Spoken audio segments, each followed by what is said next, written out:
Halo Sobat Cerdas.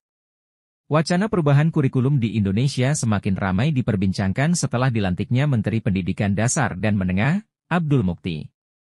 Wacana pergantian kurikulum semakin menguat setelah Abdul Mukti memberikan isyarat mengenai penggantian kurikulum merdeka. Abdul Mukti membocorkan rencana arah pembelajaran deep learning sebagai pengganti kurikulum merdeka. Lalu apa itu kurikulum deep learning? Berikut penjelasan lengkapnya. Kurikulum deep learning merupakan gagasan baru yang diajukan untuk menggantikan kurikulum merdeka dengan pendekatan pembelajaran yang lebih mendalam.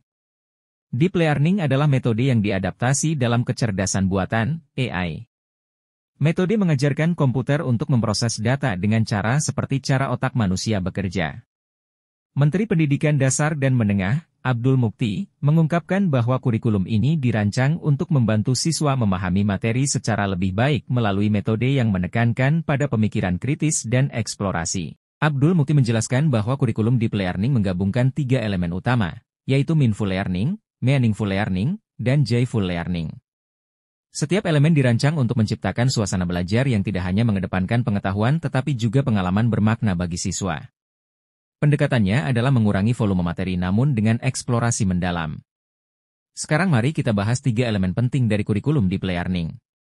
Pertama, meaningful learning, menghargai keunikan dan keterlibatan siswa. Meaningful artinya menyadari bahwa murid kita berbeda-beda sehingga guru harus peka, sensitif, dan harus sadar bahwa kemampuan murid satu dengan lainnya tidak sama.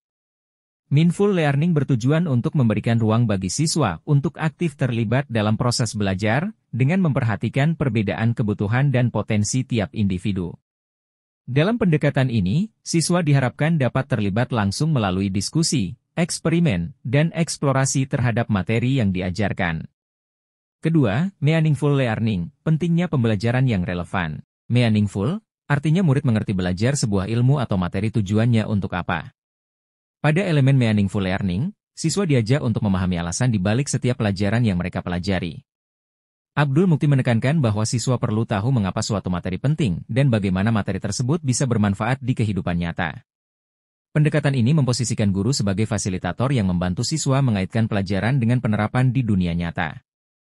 Ketiga, joyful learning, menciptakan pembelajaran yang bermakna dan menyenangkan.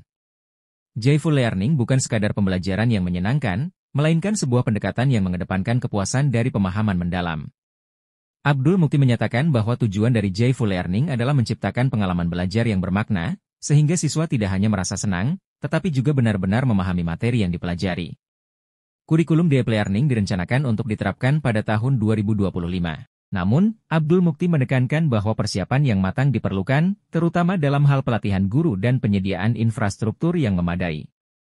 Proses transisi menuju kurikulum baru ini juga akan melibatkan pelatihan intensif bagi para guru agar mereka dapat mengadopsi metode pengajaran yang lebih berfokus pada siswa. Selain itu, perubahan mindset guru menjadi elemen penting dalam keberhasilan kurikulum deep learning. Guru dituntut untuk lebih fleksibel dan responsif terhadap kebutuhan siswa. Abdul Mukti menekankan bahwa keberhasilan kurikulum ini sangat bergantung pada kesediaan para pendidik untuk beradaptasi dengan pendekatan yang lebih mengutamakan keterlibatan aktif siswa. Bagaimana menurut Sobat Cerdas? Apakah kurikulum deep learning yang digagas Pak Menteri cocok untuk diterapkan di Indonesia? Tuliskan pendapatmu di kolom komentar.